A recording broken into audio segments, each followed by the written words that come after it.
Bem-vindos ao Ética Cash, um podcast de católicos pelos católicos para católicos.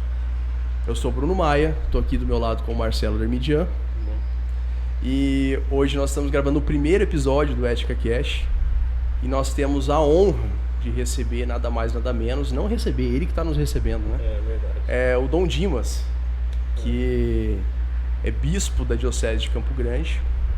E tem um currículo que é de causar inveja, né? Eu até vou pegar aqui para falar. Ele cursou Faculdade de Filosofia no Instituto de Filosofia de São Bento, em São Paulo, e Teologia no Instituto de Teologia Sagrado Coração de Jesus, em Taubaté. Se formou em 1988 e também recebeu ordenação presbiteral nesse ano. Obteve doutorado em Teologia Sistemática pela Universidade Gregoriana de Roma. Graduou-se também em Engenharia Eletrônica pelo ITA, em São José dos Campos, em 1979, e trabalhou também como engenheiro no IAE, Instituto de Atividades Especiais, né? Então, assim, eu não consigo nem mensurar. Eu acho que, como você mesmo disse, quando a gente estava vindo para cá, o Marcelo falou assim, cara, a gente é meio burro para essa conversa, né?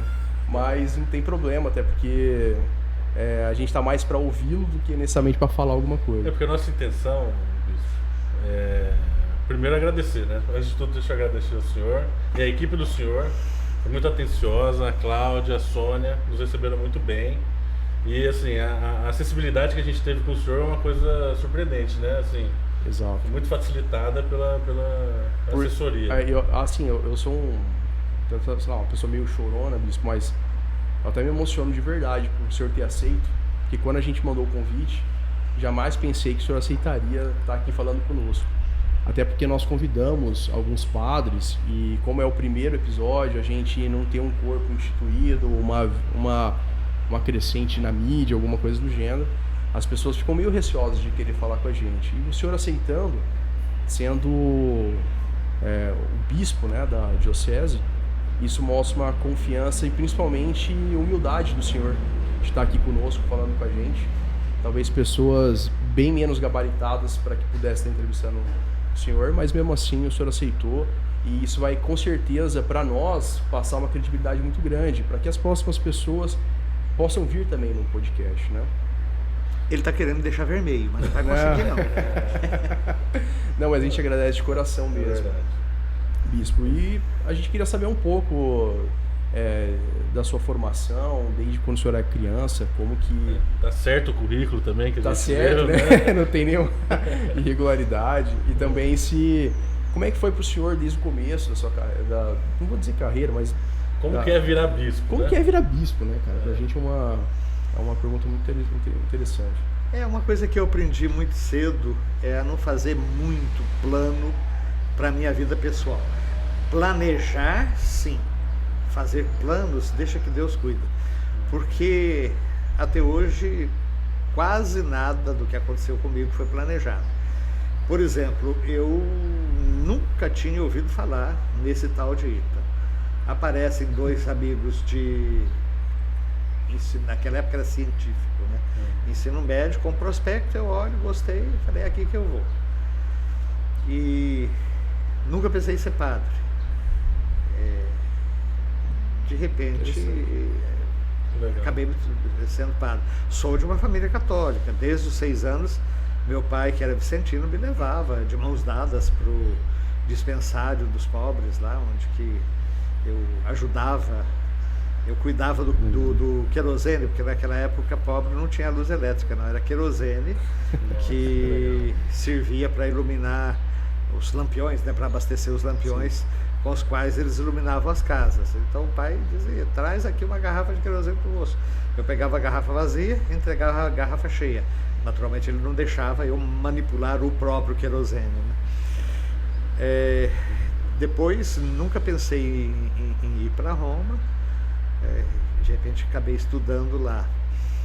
E quando estava tranquilo com as minhas aulas e na minha última paróquia, chega o convite para ser assessor da CNBB.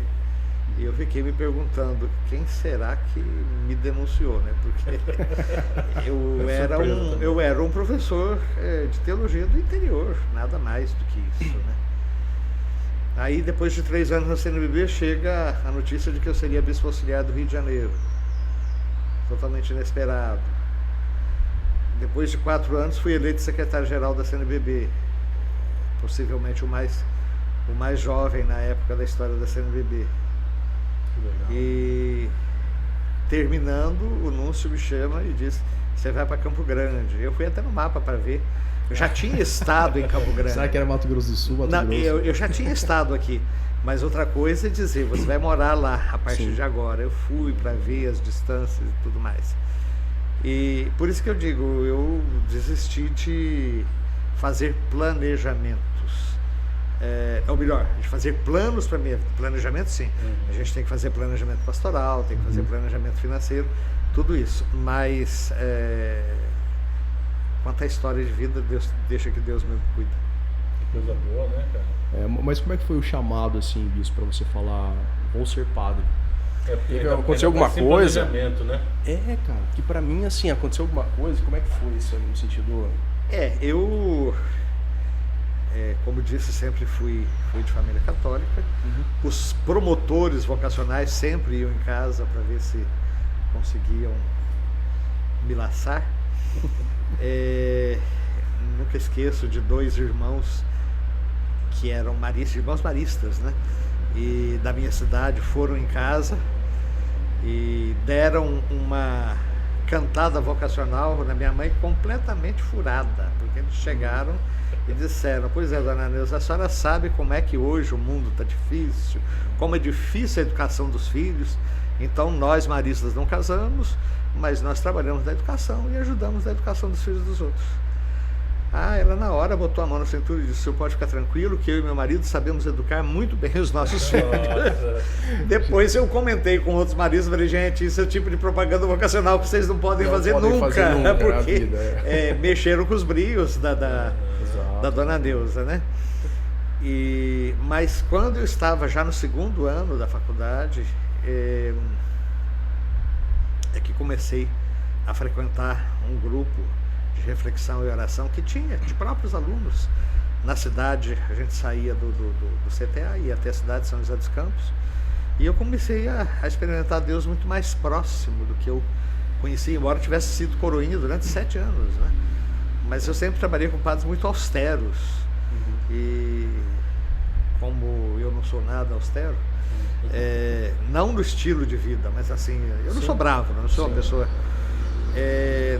não me imaginava como padre, mas quando eu comecei a experimentar Deus muito mais próximo, a ideia realmente mexeu comigo. Mas aí eu fiz direção espiritual e disse: bom, se Deus permitiu que eu chegasse até aqui, porque de fato no ITA a gente tinha a bolsa integral, né? Não só o estudo, mas também a hospedagem, a alimentação, e ainda dava para ganhar uns trocadinhos, né? Eu acho que era um dos poucos estudantes do Brasil que eu não recebia dinheiro de casa, eu mandava dinheiro para casa para ajudar. Legal. Eu decidi terminar o curso. Até hoje eu não sei se foi de discernimento ou se foi falta de coragem de dar o passo mesmo, né? Como seria de se esperar. Mas não me arrependo de ter terminado o curso, não. E voltei a namorar, aquela coisa toda. Aí depois que eu me formei, a coisa ficou, embora no IAE, né, que é o Instituto de Atividades Espaciais, não especiais, espaciais,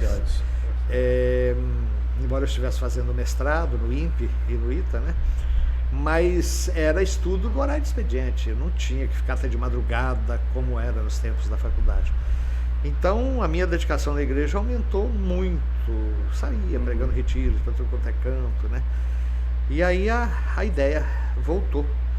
Eu mudei de emprego, fui para a Erickson, e depois de mais 1 ano e meio na Erickson, aí eu decidi realmente atender o chamado.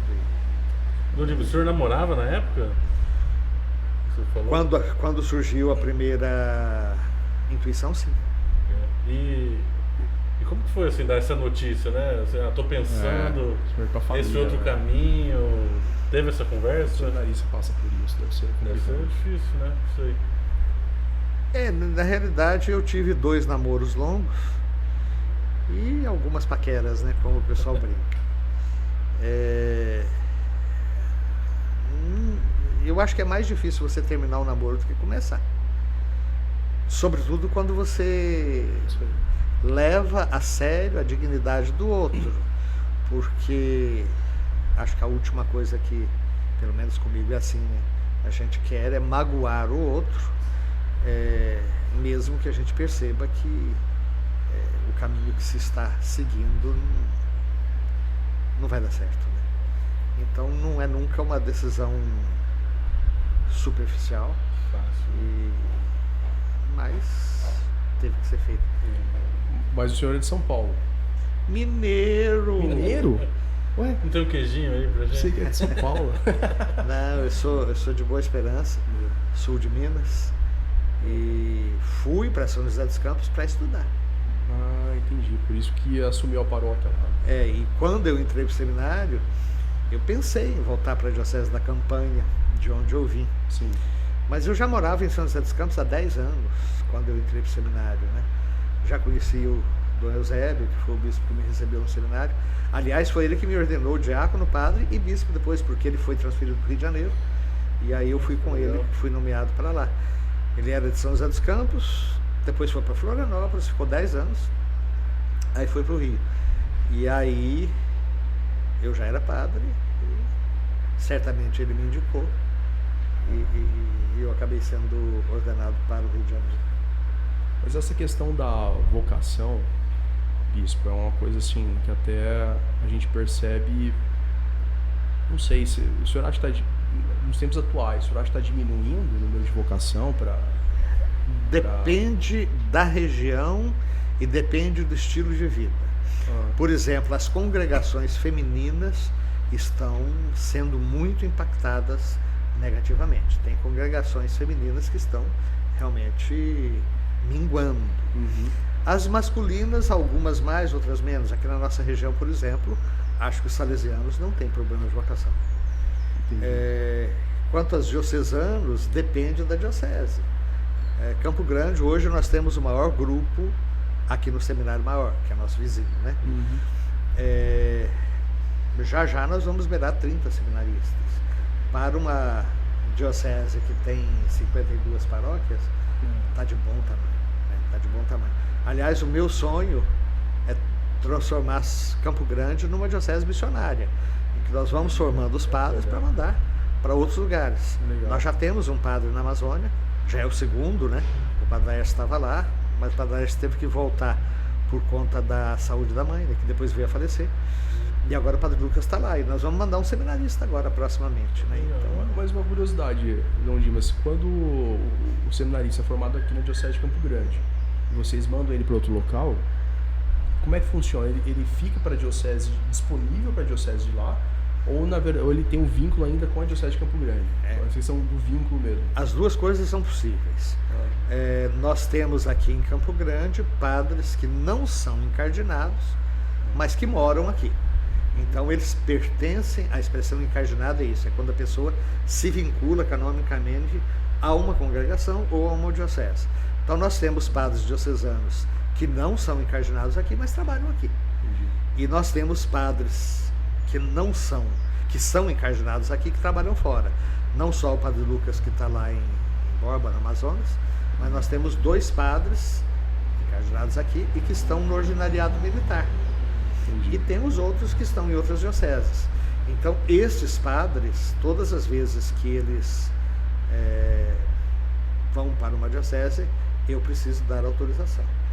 Agora, nós tivemos um caso recente, padre Altair, que era encardinado aqui, mas já fazia uns 20 anos que estava na diocese de Caraguatatuba, no litoral norte de São Paulo, hoje inclusive formador lá. Aí ele tomou a decisão, pediu a escardinação e a encardinação lá. E eu dei. Então, a partir daquele momento, ele pertence efetivamente ao clero de Caraguá. Mas quando você manda um seminarista para lá, ou até mesmo o padre vai, a questão de custos e tudo mais, ele fica vinculado à diocese de lá, no caso. Mesmo ele estando lá. O caso do padre Lucas, por exemplo, e do padre Laércio também, nós pagamos as côngulas deles. Legal. E o plano de saúde, nós pagamos. Então eles estão lá como missionários mesmo, na Amazônia, né? É uma ideia muito bonita, né, cara? O pessoal É um pessoal legal de ouvir, né? Pois é. Agora, outros, a diocese assume tudo. Precisa de padres. Aqui em Três Lagoas, por exemplo, nós temos, Jardim também, padres que vieram cedidos de outras dioceses, mas estão ali só por um tempo, até que a diocese consiga o seu próprio clero, e aí a diocese de Três Lagoas é que os mantém, não a sua diocese de origem. E bispo, desculpa, outra pergunta também, porque eu acho que é interessante isso, cara, porque tem muito leigo, na verdade, eu acho que de 10, 9 não sabem, um sabe, né? A gente sabe a existência dos carmelitas, das ordens religiosas, dos salesianos, né? Dos arautos, enfim, de vários, de ordens religiosas, mas teoricamente, qual que é a diferença exata entre as ordens e a diocese? Eu digo porque eu mesmo... É difícil demais, cara.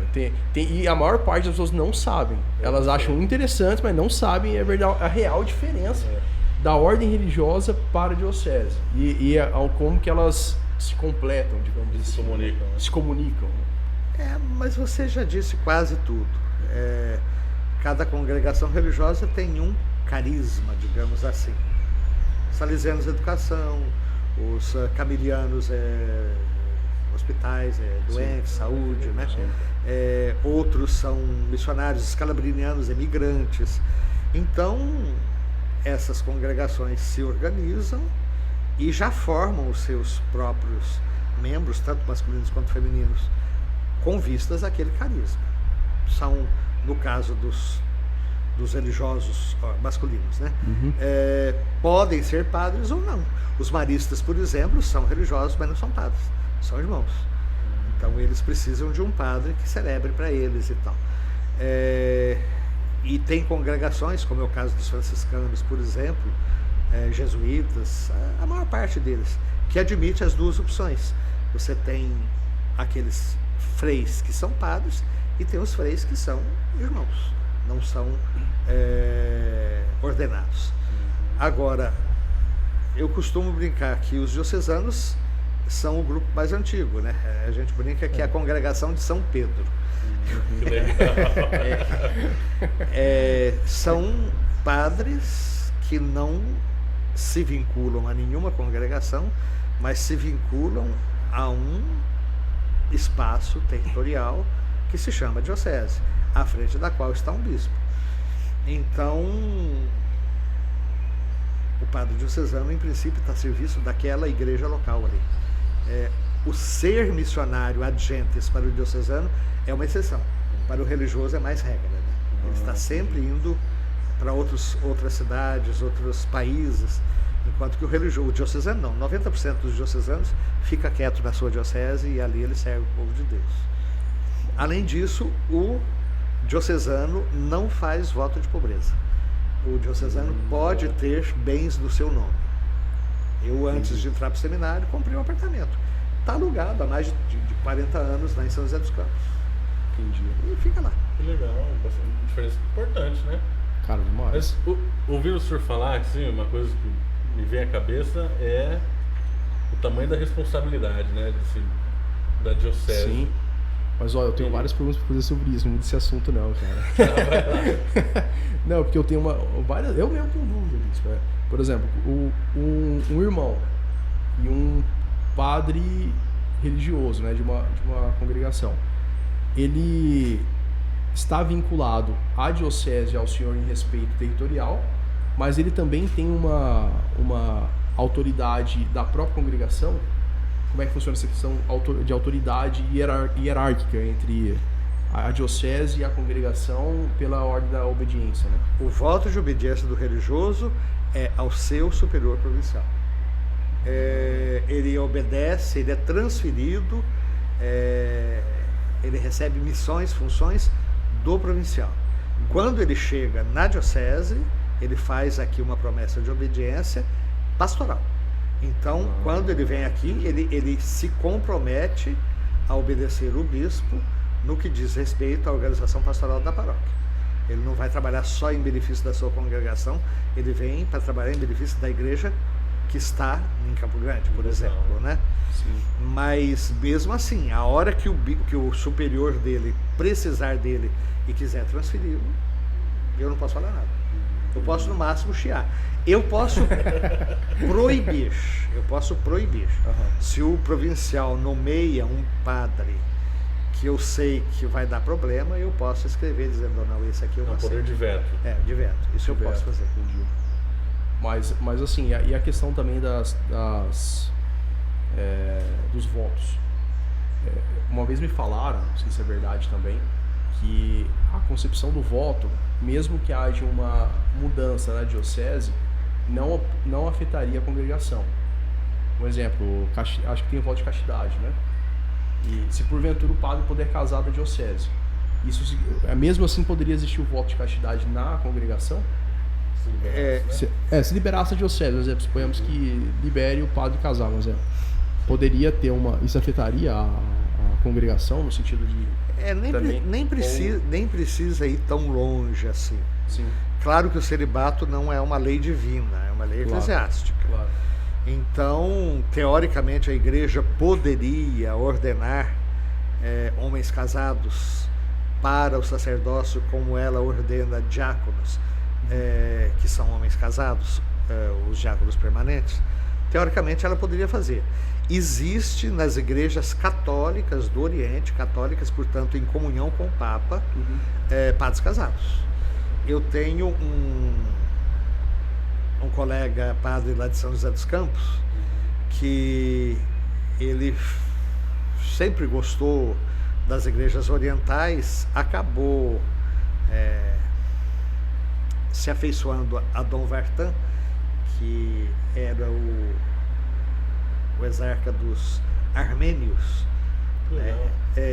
O Dom Vartan, inclusive, ele era salesiano, foi diretor do Colégio Dom Bosco, mas depois, como ele era de ascendência armênia, ele foi nomeado pelo Papa como exarca dos armênios da América Latina. Então ele tinha residência em São Paulo e Buenos Aires, mas ele brincava que a gestão dele era maior que a do Celan, porque ia do México ao Uruguai, onde tivesse armênios era com ele, né? Legal. E o padre Sebastião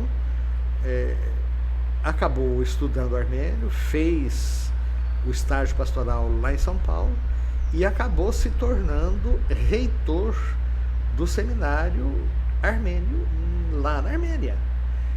E ele dizia que uma das coisas estranhíssimas, porque lá o padre não podia casar, mas, ou melhor, ele tinha que fazer opção pelo casamento antes de ser ordenado.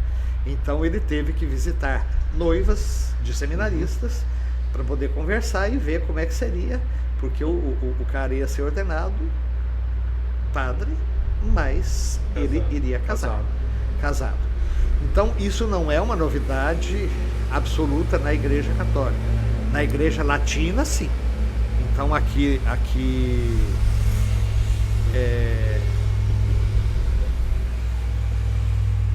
tá passando um caminhão aqui. Tranquilo. Eu dei uma pausa porque eles podem cortar depois. Sim. É uma novidade para a Igreja Latina.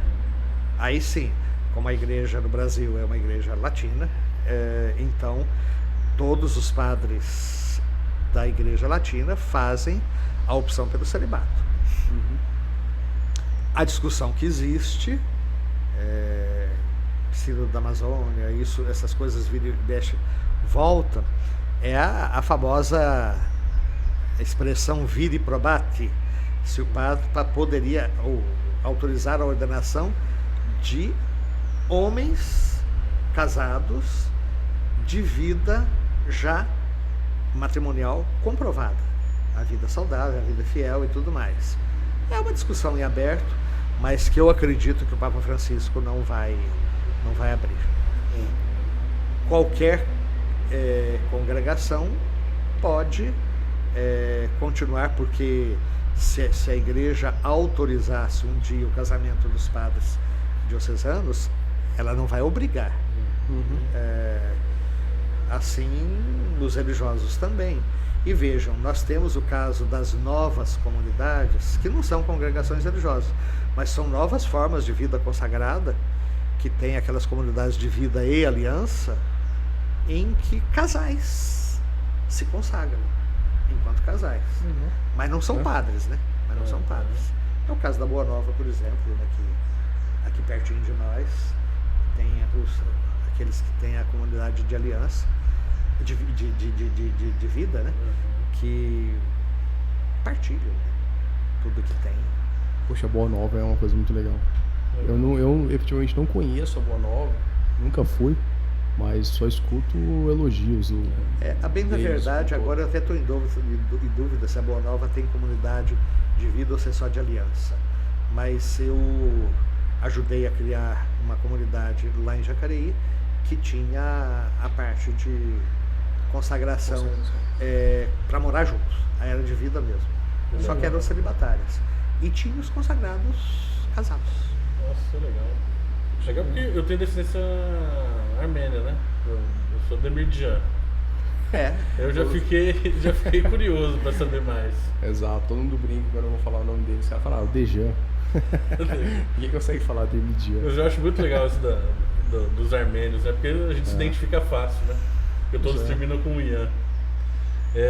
Mas o que eu queria perguntar também, eu vi o senhor falando, e eu só consigo, em relação à responsabilidade, eu só consigo imaginar, ainda mais, um dos temas que mais chamou a atenção nosso, que a gente começou a movimentar o podcast agora, foi o celibato, né, cara? A castidade. A gente postou uma coisinha da castidade, foi um dos tópicos mais comentados, assim, discutidos. E assim, foi uma surpresa. Mas eu queria saber assim, mais sobre, incluindo isso, as tentações, né? Assim, como é uma posição de muita responsabilidade, como que funciona isso, né? Assim, essa questão de tentação. E eu falo isso porque recentemente eu batizei meu filho.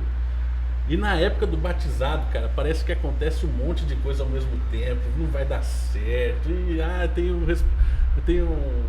assim, sabe, começa a aparecer todo tipo de problema para não dar certo. Mas agora eu vou crismar hoje, eu vou passar o tanto de coisa que eu passei ontem, você não acredita, parece que tudo combina pra você não fazer. Então eu fico imaginando assim, alguém, isso dois leigos, né, tipo assim, alguém com tanta responsabilidade, assim, existe isso? Na realidade são coisas, de novo, diferentes, né? Responsabilidades, elas existem para solteiros e para casados. E responsabilidades graves, né? Primeiro, é bom diferenciar. Celibato é uma coisa, castidade é outra. O casado é chamado a viver a castidade também. Então a pessoa pode optar, quer dizer, a pessoa é chamada à castidade e permanecer celibatário, mas também ela pode se casar. Nós, diocesanos, fazemos a opção pelo celibato. Agora, o celibato não é de forma alguma uma espécie de castração. Eu nunca me esqueço do meu reitor na teologia, que sempre dizia: nós não somos solteirões mal amados. A pior coisa que poderia haver é alguém que vai para o seminário para resolver suas frustrações sexuais. Ele seria um peso para a comunidade e para si mesmo, e depois no futuro para o povo. Porque esses desajustes, se a pessoa não serve para ser pai, em princípio ela não deveria servir para ser padre também não, porque padre quer dizer pai. Então é uma pessoa que precisa se tratar, precisa de ajuda, mas não necessariamente ela vai ser feliz no matrimônio, e não necessariamente ela vai ser feliz como padre. Vai ter que ser ajudada a descobrir o seu próprio lugar. Porque normalmente quem não serve nem para uma coisa ou outra é porque tem alguma disfunção, alguma coisa que precisa realmente de ajuda. E tem aqueles que fazem a opção realmente por uma vida mais solitária, dizem que estão numa boa, né? Então o padre, a freira, vão continuar sujeitos a todas as tentações próprias do ser humano.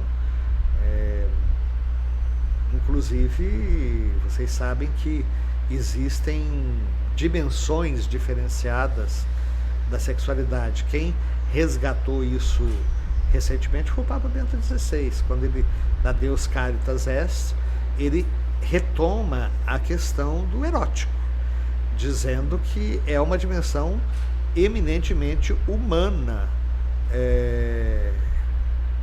do amor, digamos assim.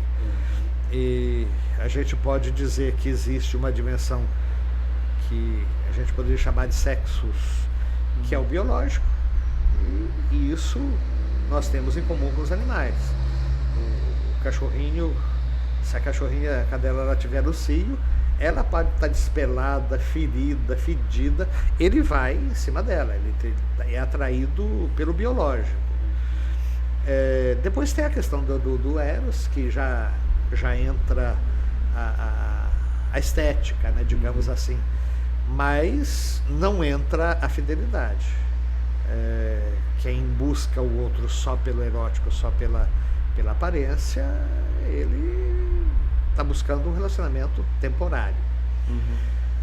E existe a dimensão da filia, que é a amizade. Aí a amizade, claro, a amizade existe também entre dois homens e duas mulheres, não é isso. Mas não precisa necessariamente entrar o erótico na filia. Mas falando do relacionamento homem-mulher, falando desse relacionamento que leva ao conjugal, a filia já exige fidelidade, preocupação pelo outro. E eu diria que só poderia casar na igreja quem já chegou ao menos a esse nível da filia. Existe depois o ágape, que é o amor essencialmente cristão, que é aquele que dá a vida pelo outro, né? É o amor da Quinta-feira Santa, que vos ameis uns aos outros assim como eu vos amei.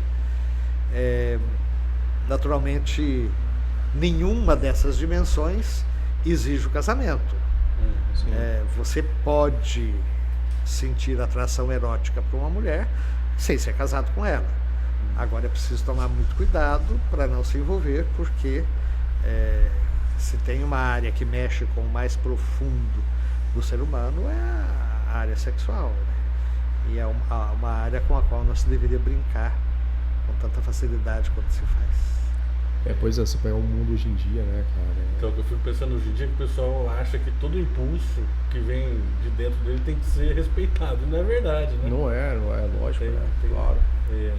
E é muito difícil falar isso pro jovem, principalmente. Hoje em dia, com o mundo do jeito que tá, falar em castidade pro jovem é uma palavra quase diabólica, né, cara? Não, ainda mais nessa espécie aí de religião seletiva, né? Não, isso eu concordo, isso eu não concordo. Religião exatamente. Que acontece hoje em dia. Como se fosse um carrinho de supermercado, né? Isso aqui eu boto dentro do carrinho, isso aqui deixo na bancada.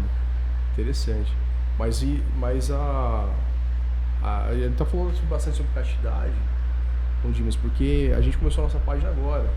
E aí publicou, né, uma postagem lá e deu uma repercussão, foi a que deu um pouco mais de repercussão, né? E é interessante isso aí, porque o que eu fiquei impressionado é que tem muita gente hoje em dia que entende e apoia isso aí, né, cara? Não vê como um estereótipo inalcançável. Não, pelo possível. Contrário, tem muitos jovens tentando viver um namoro sério. Tem sim, isso, graças a Deus. Graças a Deus, né?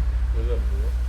E outra questão, já mudando completamente de assunto, Dom Dimas, queria perguntar para o senhor também como é que o senhor entende, como é que o senhor vê essa questão de várias formações que existem dentro da igreja. Eu acho interessante porque o leigo pode escolher, eu sou mais tradicional, vou numa igreja mais tradicional. Estou mais carismático, vou numa igreja mais carismática, né? E como é que isso afeta a diocese como um todo? Como é que vocês lidam com isso? Porque existem padres mais carismáticos, padres mais tradicionais. Como que vocês enxergam isso e vocês lidam com isso aí efetivamente, né? Durante o concílio São João XXIII tinha uma frase que para mim é lapidar: no essencial, unidade; no acidental, liberdade; em tudo, caridade. Essa frase dele acho que diz tudo. né? As pessoas podem divergir? Podem. O que complica é quando elas começam a quebrar a unidade. E acho que o nosso povo vai entender muito bem quando a gente fala de polarização, né? As últimas eleições, elas foram marcadas pela polarização. O que significa isso? Basicamente direita e esquerda, que dividiram as nossas famílias. Eu mesmo em casa, quando visito os meus irmãos, digo, gente, não vamos falar de política, porque eu sei que vai dar briga. Isso é verdade. E isso continua, talvez um pouco menos, mas continua muito presente nas nossas realidades todas. O complicado é que quando essa polarização ela atinge o cerne da unidade das nossas comunidades. Então, eu não falo agora só de política, não. A divisão que pode existir nas nossas comunidades no sentido de que cada um ele se fecha no seu próprio grupo e os outros são simplesmente desconsiderados. Eu sou da Renovação Carismática, aquilo ali dos vicentinos, então eu não vou lá. Ou o contrário, aquilo ali é da Renovação Carismática e como eu não sou carismático, eu não participo.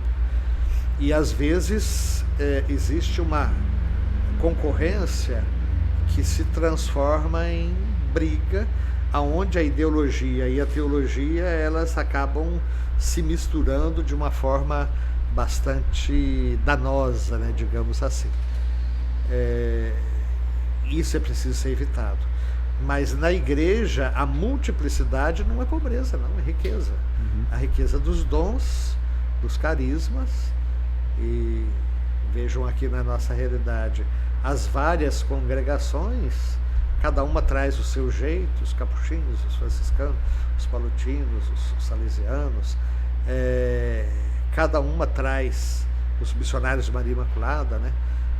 Os nossos padres indianos, cada uma com o seu jeito, mas todos professando a mesma fé, todos buscando a construção do reino de Deus, com os valores básicos e fundamentais na comunhão. Agora, quando alguém católico já não aceita o magistério do Papa, já não aceita o próprio concílio, aí ele está quebrando a unidade, né? Eu penso isso também. Teve uma vez que eu ouvia, conversando com um amigo, ele falou assim pra mim: Bruno, imagina Santa Teresinha, se estivesse aqui hoje, quem que ela falaria que é o Papa dela, entendeu? Então é isso aí, eu acho que você quebrar essa unidade, o que o senhor falou, é muito verdade. Não pode, você pode concordar ou discordar em termos com o Papa, mas ele é o Papa, né? Respeito máximo. Então eu acho que é bem por aí também, eu penso dessa mesma forma. Eu acho. Essa conversa que tive com um amigo meu foi bem interessante, porque quando você pega o cara mais tradicional, ele costuma tecer várias críticas ao Papa pesadas, né? E aí que você fala, pô, mas é o Papa. Independentemente do que você pense, ele é o Papa. Então, o princípio da infalibilidade papal é justamente para preservar a unidade, né? Eu imagino, assim, porque mesmo que discorde de algum ponto ou outro do Papa, né? Assim, é o Papa, né? A unidade não pode ser quebrada de forma nenhuma, ainda mais porque a visão da igreja, se você me corrija se eu estiver errado, é uma visão assim de para sempre, né? Tipo assim, de grande e longo prazo, né? Eterna. Então, ainda que você possa discordar de uma declaração ou outra que às vezes você entendeu errado também, né? A unidade é o que deve prevalecer. Eu achei que a gente ia ficar muito nesse tema, mas a resposta foi tão boa, né? Foi, cara? Eu vou te falar, eu já nem sei. E eu vi tem até uma página do Instagram hoje em dia que existe, como que é? Tradicional demais para carismático e carismático demais para ser tradicional. Eu acho que é assim, tem que achar um meio termo. Mas aí, as coisas se misturam, né? Você veja, por exemplo, Padre Marcelo Rossi. ele não se encaixa nos moldes históricos da renovação carismática. Sim. Mas naturalmente também não é um tradicionalista. Fica no meio termo. Eu acho que sou eu esse. Eu sou assim também. Fico no meio termo ali também. É interessante. Eu tenho até uma situação engraçada, porque a minha mulher, a gente vai na São João Bosco, né? Mas ela começou a falar assim, pô, será que a gente não consegue ir para uma paróquia aqui próximo de casa? Vamos prestigiar alguma próxima, né? Porque assim, São João Bosco já é muito estabelecida, às vezes tem uma aqui perto de casa que é menor, vamos tentar ir? Eu falei, não, vamos lá ver como que é. E aí eu acabei na paróquia do Marcelo Tenório, que é bem tradicional, assim, né? São Sebastião, né? Lá. Acho que é São Sebastião. E eu cheguei lá de shorts, cara. Desculpa, Bispo, mas eu fiquei com uma vergonha lá. Porque eu só vi o aviso que não poderia entrar de shorts, sem calça, já na metade da missa, que meu filho começou a fazer bagunça na missa. Eu ainda peguei ele, saí correndo, eu vi o aviso e falei, nossa, o que eu tô fazendo tudo errado, sabe? Aí eu tento ir, porque eu tô com o meu guri, tem 3 anos, né, pequenininho. A gente tenta ir nas 10 horas da São João Bosco, que é para as crianças. Então, mantivemos lá por enquanto. Mas tá indo de calça, né? É o mínimo que se espera de ir de calça agora. Mas é engraçado porque um dia você pode pedir desculpa pro Marcelo. Eu pedi desculpa um dia. Mas no dia acho que ele deve ter ficado com... O que esse cara tá fazendo aqui? Tá perdido. Mas já falando também desse assunto, até aproveitando, a missa tridentina, Bispo, ela pode ser realizada? Não pode? Ela o rito que eles chamam de rito antigo, hoje, depois das últimas orientações do Papa Bento XVI, é uma forma extraordinária. Então aqui na nossa diocese, o único que está autorizado a celebrá-la é o Padre Marcelo, e num lugar específico que é a Capela Nossa Senhora Aparecida. Nossa Senhora Aparecida. É lá que ele está autorizado a celebrar. E a capela que ele chama Capela do Milagre, e eu brinco com ele, Capela Nossa Senhora Aparecida, não vai tirar o nome da mãe. É porque foi lá que aconteceu o milagre do Caracutis. Então, um dia a gente até queria trazer o Padre Marcelo Tenório para falar sobre isso. Não sei se ele vai topar, mas seria muito interessante para falar sobre o Caracutis, né? Que eu até brinco, uma vez eu estava conversando com o Marcelo sobre isso. Os outros santos, eu acho que eles são tão difíceis de atingir a genialidade e santidade deles, né? O Caracutis, talvez por ser mais da nossa geração, mais novo, eu vejo mais, talvez eu consiga buscar essa santidade. Eu me sinto mais próximo, talvez por ser mais da nossa geração, mais novo. É uma coisa interessante isso aí, né? A história é muito legal, né, cara? Você vê assim, aconteceu aqui, né? Aconteceu em Campo Grande, né? Imagina, e mantendo a santidade ali, né? E se depender de Campo Grande, já tem mais uns 3 milagres lá. Já em Roma. Se depender de nós, ele vira santo logo. Porque eu tenho essa proximidade, porque às vezes eu pego Santo Agostinho, eu falo, quando que eu vou ter a genialidade de Santo Agostinho, Santo Tomás de Aquino, né? Ou outros tantos que tiveram por aí. Mas agora alguns parece mais, talvez por ser mais da nossa geração, fica mais fácil alcançar, mais atingível, né? Ainda é muito difícil, né? É muito difícil. Eu espero conseguir um dia. Mas a gente consegue se comparar mais fácil, né? Talvez seja por causa do critério do tempo também. Exato, porque ele já pegou essa nova onda de tecnologia. Ele tinha, o Caracutis, sabe, ele tinha acho que era um vlog, que ele falava das aparições marianas. Então você vê, ele já é interessante. A paixão dele também pela Eucaristia, né? São relatos muito bonitos, assim. Mas já voltando a essa questão da carismática tradicional, Bispo, queria muito saber a opinião do senhor sobre acampamento católico. O que o senhor acha? Não, a gente fez acampamento, né? Eu fiz acampamento. Mas para saber da opinião do senhor, o que o senhor acha do acampamento. Porque eu acho, minha opinião pessoal, eu acho que antes de passar um avião aqui que tá passando, talvez atrapalhe o áudio. Mas eu acho que o acampamento, ele tá trazendo muitos católicos de volta à igreja ou convertendo muitas pessoas, né? Então, como ferramenta, tem se mostrado uma ferramenta muito eficaz de evangelização. Sim. Por outro lado, como acontecia muito na renovação carismática nos seus começos, e talvez ainda aconteça, a chance de pessoas com desequilíbrios diversos de repente se tornarem líderes também é uma realidade. Eu tinha um amigo médico já bastante idoso lá em São José dos Campos que dizia que a renovação carismática tinha o condão de atrair os desequilibrados. E ele era carismático, né? Ele falava isso a partir da própria experiência dele. Deixa ele estar certo.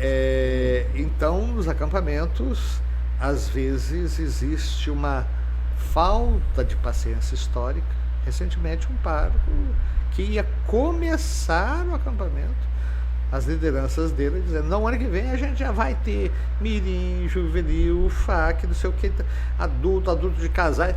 Faz um ano. Você quer preparar tudo? Quer dizer, não, esquece isso, vai, pisa no freio. Você tem que ter pelo menos uns 2-3 meses de preparação. Depois você tem que ter o pós-acampamento, porque senão você vai. E você vai encontrar muita gente ali que não foi batizada, que não fez primeira comunhão, que tem uma vida matrimonial irregular que você vai precisar de ajudar.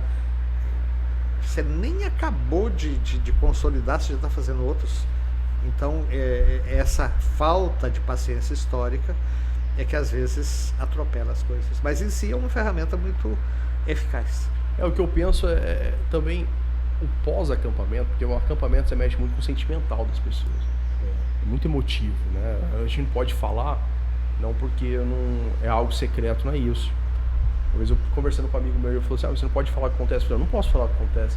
Mas então é secreto, é uma seita secreta. Eu falei: não é uma seita secreta. Eu não posso falar porque eu não posso dar um spoiler. Porque se um dia você viver aqui, antecipar, se um dia você viver aquilo, você vai entender tudo que eu estou dizendo. Mas eu não posso antecipar o que acontece lá dentro, porque senão eu tiro a sua experiência, né, de vida, daquilo que você vai viver lá dentro.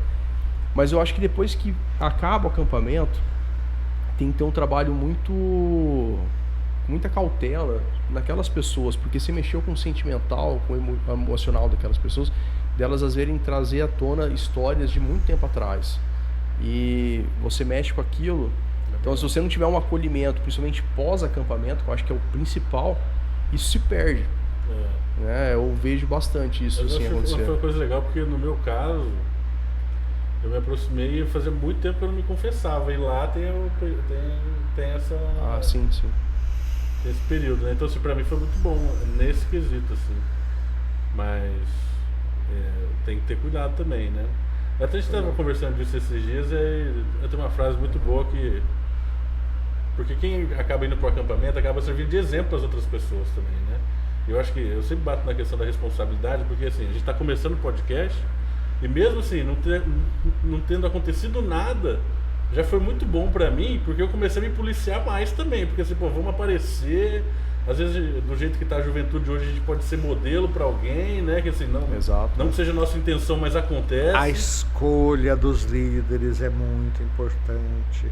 A escolha das coordenações é muito importante. Tudo isso. É interessante mesmo. Tá bom?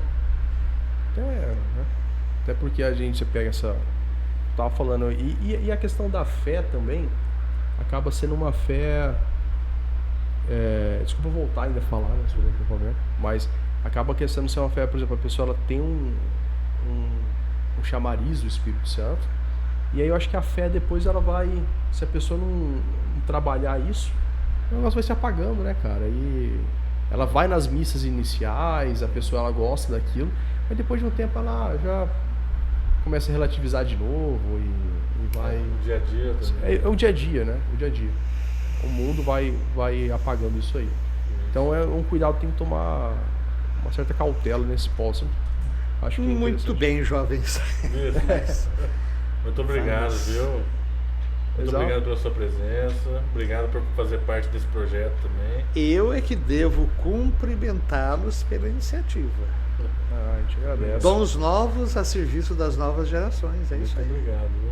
Não, a gente agradece muito mesmo, até como eu disse inicialmente pro senhor. Você estar aqui já faz com que a gente está começando certo, né, Marcelo?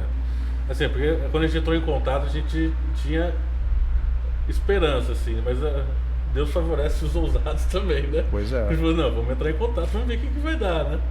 E assim, a gente agradece muito porque mostra que a gente começou bem, estamos no caminho certo, né? E a responsabilidade também que recai sobre a gente agora. Não, mas de fato a palavra do Padre Daí foi muito importante. Porque assim, então abrindo o jogo não foi uma coisa automática. O que é esse podcast?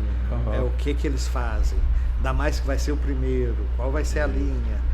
E então as referências que vocês deram foram fundamentais. Aí fiz contato com o Padre Daí. Não, é um pessoal muito bom, dedicado. O Padre Daí, obrigado. O Padre Daí. Depois te dou um forte abraço.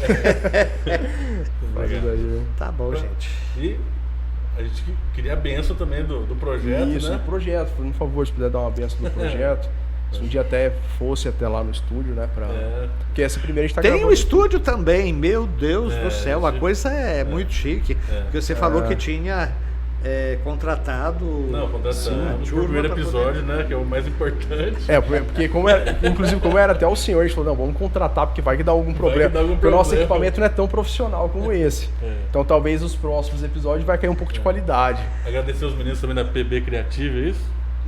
Isso, a gente agradece muito. Eles aliás, diga-se de passagem, só para deixar eles com inveja, certamente já conhecem, mas para quem entra, por exemplo, da TV Morena, que tem nos corredores as exposições das antigas câmeras de quase 1 metro de comprimento, aquilo ali para ser câmera divide ser que nem estivador, né? Alguém que tivesse.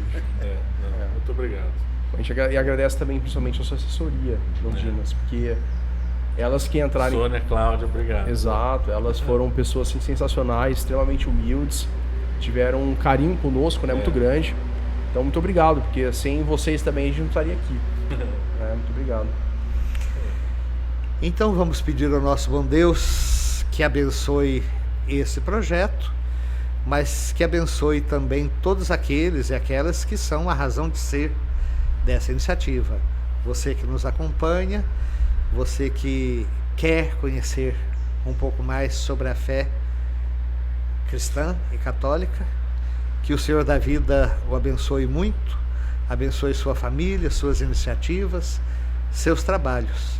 Que nossa querida Mamãe do Céu nos cubra a todos com seu manto, e que possamos aprender dela a sermos pessoas fortes e fiéis, que saibam estar de pé mesmo diante da cruz. Então que o Senhor nos abençoe, nos livre de todo mal e nos conduza sempre mais à vida eterna. Amém. Amém.